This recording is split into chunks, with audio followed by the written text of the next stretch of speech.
All right, we've tracked down Chris from the Driven Dead, and you know what? You want to talk about why people love automobiles? It's history like this car right here. Now, Chris, brand new to the family, back in '51. Give us some story behind this car. Okay. So my grandmother and my grandfather, they both bought it new in '51. It was a family car. They had 4 daughters, which all learned to drive on it. Now, give us a little bit of history how you found it. Now, you just happened to be surfing the net, and look what you found. Right. One day I was looking on the internet. I wanted to find an old car, and this was before actually it was in the club. And I was trying to think of cars that really made an impact in my life, and I checked out 51 Desoto on Google, and the first link that came up was a link to eBay, not expecting it to actually be the same car that was my grandfather's, and it was still in Oregon.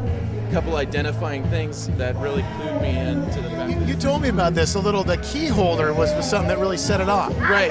That was the initial thing. I mean, you know, these little key holders are pretty common amongst old cars and old car owners.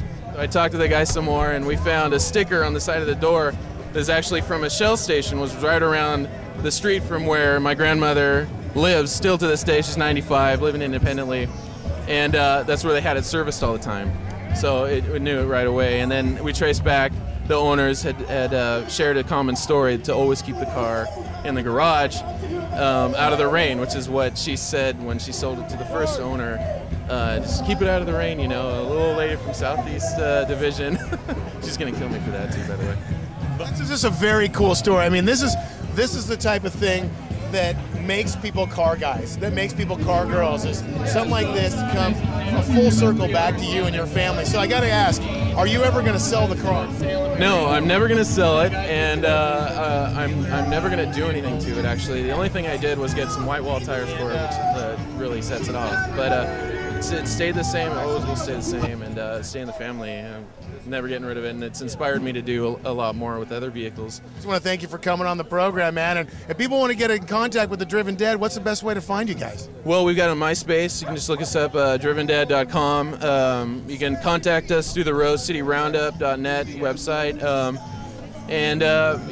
Drivendead at yahoo.com. You can email us there.